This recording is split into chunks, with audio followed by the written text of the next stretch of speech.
Alors je continue ce voyage en périnée, cette méditation en périnée, grâce à cette fracture du col du fémur qui m'a permis de m'arrêter et puis de rassembler tout cet apprentissage et qui me permet aussi de me rendre compte comment de la sage-femme, je peux mettre au service de tous et de tout ce que j'ai appris grâce à ce métier. Parce que finalement, c'est un métier qui concerne la fondation, qui se passe à aider les femmes dans leur accouchement, mais ce passage du bébé, c'est dans sa fondation, c'est la fondation de sa maison, si on considère que le corps est notre maison. Donc, l'effondrement de ce mur fait mur. Qu'est-ce que c'était que ce mur qui s'est effondré? Qu'est-ce qui s'est passé? Ça a provoqué, bien sûr, un effondrement dans ma musculature, entre autres de cette base et entre autres de ce périnée.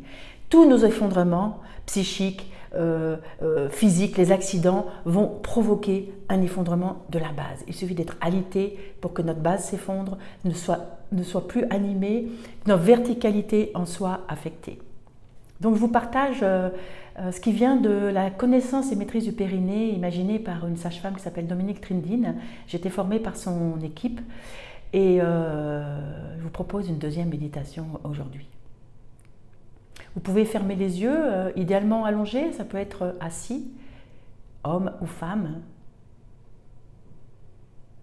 Et vous venez à l'intérieur de cette grotte qu'est votre bassin. Vous pouvez essayer de vous imaginer à l'intérieur de cette grotte tout d'abord. Vous déposez là à l'intérieur.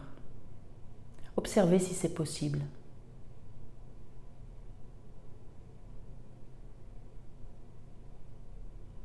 Vous allez tenter de visualiser les ischions, ces deux os qui sont à l'intérieur de votre bassin sur lesquels vous vous asseyez. Ne cherchez pas à faire, parce que si vous faites, vous allez solliciter des muscles que vous connaissez et il peut y avoir des inversions de commande. Et vous allez peut-être solliciter les fessiers, par exemple, et ne pas laisser se mobiliser le périnée. Donc, laissez faire l'image, elle va travailler pour vous. C'est à force de faire plusieurs fois, que vous allez vous rendre compte que ça bouge à l'intérieur. Donc, vous visualisez vos ischions et vous imaginez que ces deux ischions se rapprochent l'un de l'autre. Et dans votre visuel, si c'est possible, vous visualisez qu'ils restent rapprochés. Si ça n'est pas possible, c'est que la musculature qui permet ce rapprochement n'est pas encore assez costaud. Donc, vous laissez s'éloigner la visualisation. Et vous y revenez éventuellement. En respirant. Là aussi, de vous en parler, ça sollicite mon inspire parce que dès lors qu'on fait bouger la musculature du périnée, le diaphragme est mobilisé. Et ça touche le cœur et toute la verticalité.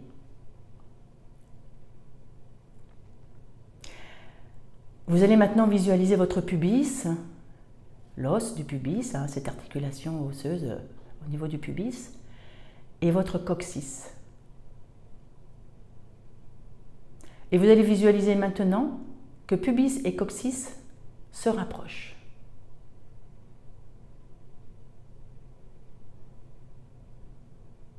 Là aussi, si l'image lâche, vous la laissez lâcher. C'est juste le reflet de votre musculature et c'est à force de faire régulièrement que vous allez vous rendre compte que la visualisation va tenir. Parce que je peux vous dire que pour avoir vérifié avec mes doigts qui touchaient les musculatures concernées, que je suis parfaitement capable, en touchant les muscles du périnée, de savoir quel visuel est dans la tête. Je l'ai vérifié, donc c'est très concret ce que je vous propose.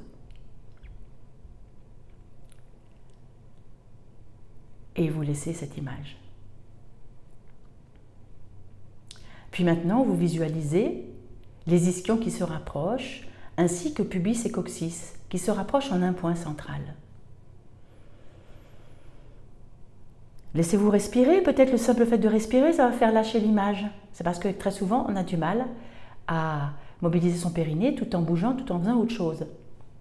C'est la raison d'échec de bien des rééducations, parce que ce travail de réanimation du périnée, c'est comme ça que moi j'appelle, il ne peut pas se faire s'il n'est pas inclus dans un quotidien. Et de ces deux points, à nouveau, vous laissez s'éloigner ces trois points, pubis, coccyx, ischion. Et vous pouvez revenir, laisser ces quatre points se rapprocher, les imaginer se rapprocher. Et si vous visualisez bien ce point, de ces 4 points rapprochés qui forment un seul point, vous imaginez ce point qui remonte par le centre du ventre vers le nombril. Et vous n'oubliez pas de respirer.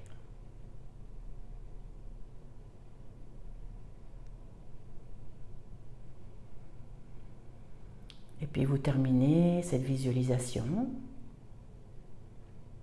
Allongé, vous venez bien sentir à l'intérieur ce qui se passe. Est-ce qu'il y a quelque chose, même si c'est très ténu? Ça commence par ça. Si votre périnée est totalement endormi, c'est logique que ça soit des ressentis pratiquement infimes. Et à force de faire tous les jours, vous allez vraiment observer que cette base de votre maison se réanime. Voilà ce partage de ma réanimation suite à cette fracture du col du fémur. Anne, femme, sage-femme. À bientôt.